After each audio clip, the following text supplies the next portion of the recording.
Second Italian War of Independence. The Second Italian War of Independence, also called the Franco-Austrian War, the Austro-Sardinian War or Italian War of 1859 Italian, Seconda guerra italiana, French Campagne d'Italie, was fought by the Second French Empire and the Savoyard Kingdom of Sardinia against the Austrian Empire in 1859 and a year prior to the war. In the Plombières Agreement, France agreed to support Sardinia's efforts to expel Austria from Italy in return for territorial compensation in the form of the Duchy of Savoy and the County of Nice.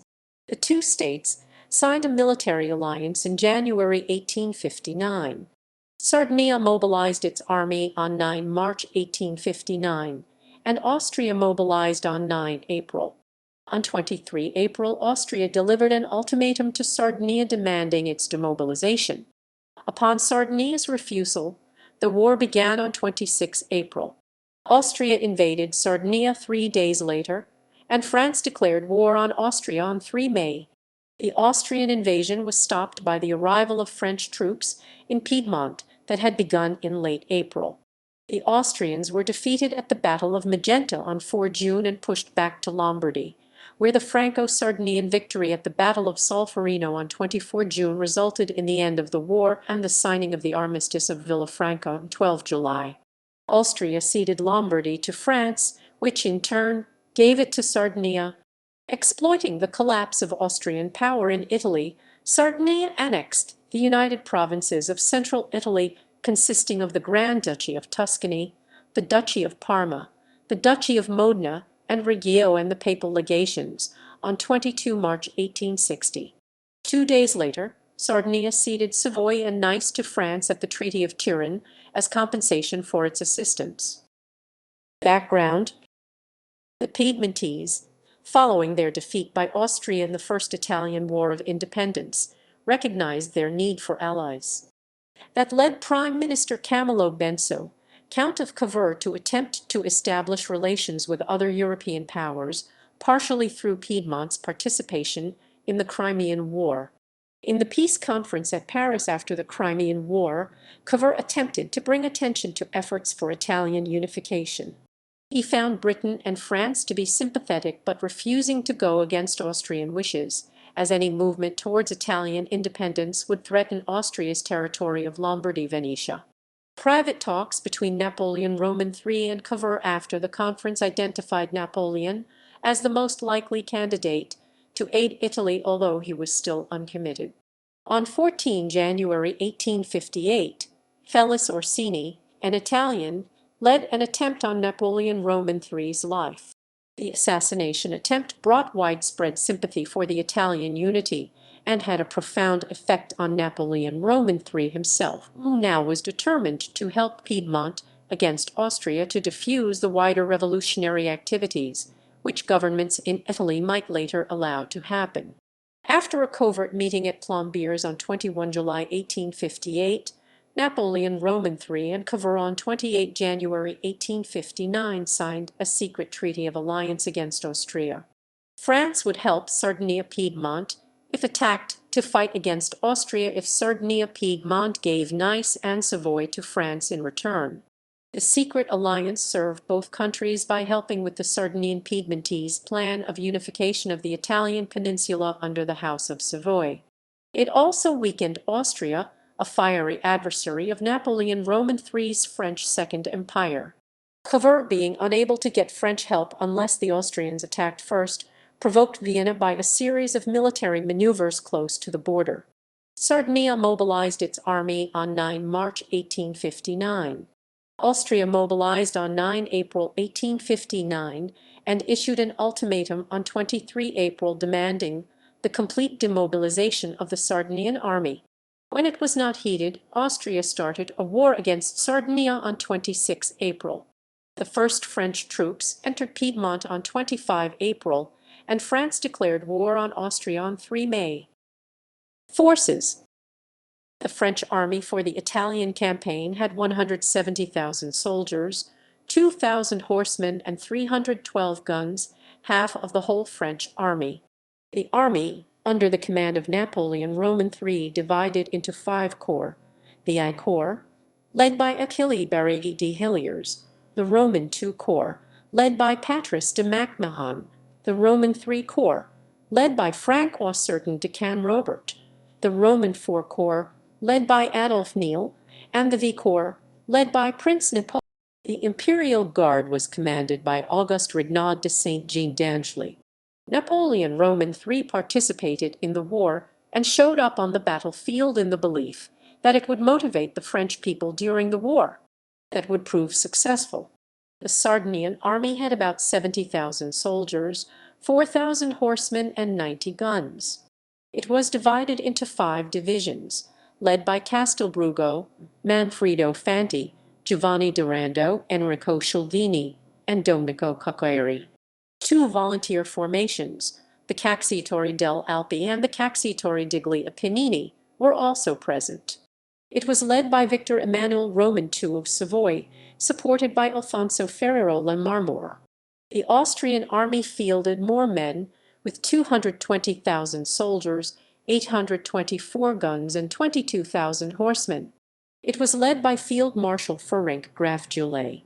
The newly formed United Principalities of Moldavia and Wallachia also supported the Franco-Italian alliance. Their ruler, Alexandru Ion Cuza, was given 10,000 rifles and ammunition by Napoleon Roman III. Napoleon Roman III, with his unwavering and very genuine sympathy, also sent a military mission to Bucharest. Encouraged, Cuza formed a new military camp at Ploiesti. As a result, Austria had to keep 30,000 troops in Transylvania, which could ill be spared from Italy. War.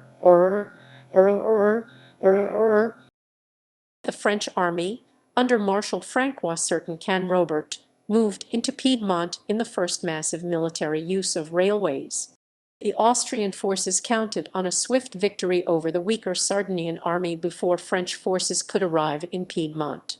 However, Count July, the commander of the Austrian troops in Lombardy, was very cautious and marched around the Ticino River in no specific direction until he crossed it to begin the offensive.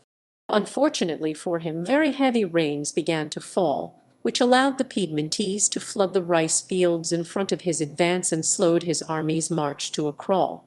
The Austrians under July captured Navarra on 30 April and Vercelli on 2 May and advanced.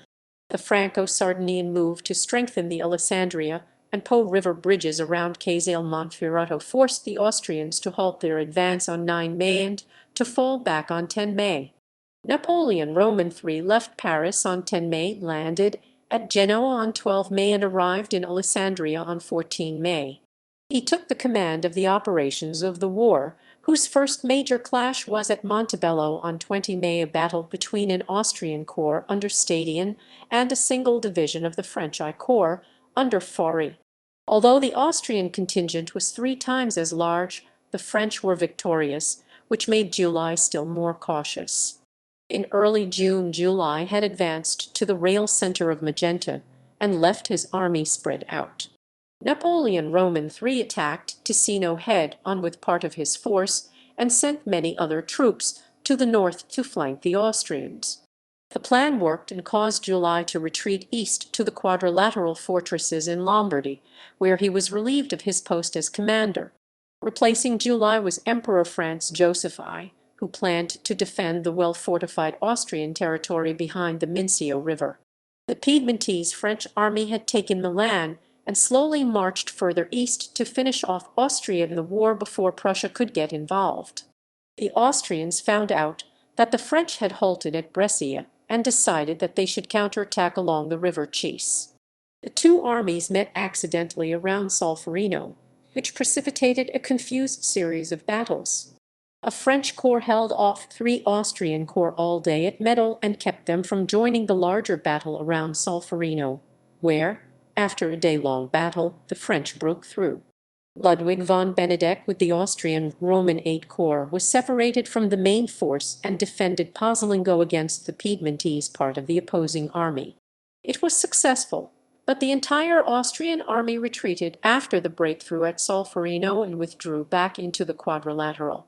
Meanwhile, In the north of Lombardy, the Italian volunteers of Giuseppe Garibaldi's Hunters of the Alps defeated the Austrians at Vers and Camoes, and the Piedmontese French navy landed 3,000 soldiers and conquered the islands of Losange, Lucino, and Crescerso in Dalmatia.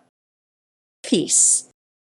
Napoleon Roman III signed the Villafranca Armistice with Austria in Villafranca for a combination of reasons.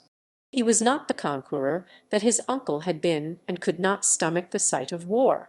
The Austrians had retreated to the Quadrilateral, which would be very costly to overrun. His absence in France had made them vulnerable to attack. His actions in Italy were being criticized in France. He did not want Cavour and Piedmont to gain too much power, mostly at the expense of his men. He feared involvement by the German states. Most of Lombardy, with its capital, Milan, except only the Austrian fortresses of Mantua and Legnago, and the surrounding territory, was transferred from Austria to France, which would immediately cede the territories to Sardinia. The rulers of central Italy, who had been expelled by revolution shortly after the beginning of the war, were to be restored. The agreement made by Napoleon, behind the backs of his Sardinian allies, led to great outrage in Sardinia-Piedmont, and Cavour resigned in protest. However, the terms of Villafranca were never to come into effect.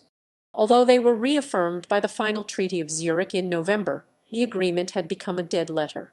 The central Italian states were occupied by the Piedmontese, who showed no willingness to restore the previous rulers, and the French showed no willingness to force them to abide by the terms of the treaty. The Austrians were left to look on in frustration at the French failure to carry out the terms of the treaty. Austria had emerged triumphantly after the suppression of liberal movements in 1849, but its status as a great power on the European scene was now seriously challenged, and its influence in Italy severely weakened. The next year, with French and British approval, the central Italian states Duchy of Parma, Duchy of Modena, Grand Duchy of Tuscany, and the Papal States were annexed by the Kingdom of Sardinia, and France would take its deferred rewards of Savoy and Nice.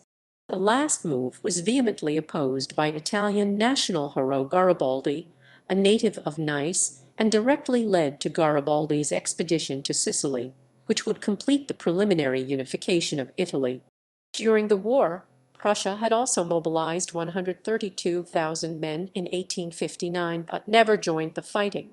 The weaknesses laid bare during the mobilization caused the Prussian army to initiate military reforms, which were the base for its superiority and rapid victories against Austria in 1866 and France in 1870-71, which led to a united Germany under Prussian dominance. Timeline 27 April. A peaceful revolution in Tuscany ousts Archduke Leopold Roman II and installs a provisional government. 20 May. French infantry and Sardinian cavalry defeat the Austrian army, which retreated near Montebello. 26 May. Garibaldi's Hunters of the Alps confront Austrian forces led by Field Marshal Lieutenant Karl Baron Urban at Vers. 27 May. Hunters of the Alps defeat Urban at San Fermo, entering Camoes. 30 May. French and Sardinian forces defeat the Austrian army at the Battle of Pailstrow. 4 June. In the Battle of Magenta, the French defeat Austrians. 21 June/24 June. In the Battle of Solferino, Sardinians and Napoleon Roman III of France defeat an army commanded by Emperor Franz Joseph of Austria himself in northern Italy. The battle inspires Henry Dunant to found the Red Cross. 11 July. Franz Joseph, faced with the revolution in Hungary, meets Napoleon Roman III at Villafranca, where they signed an armistice.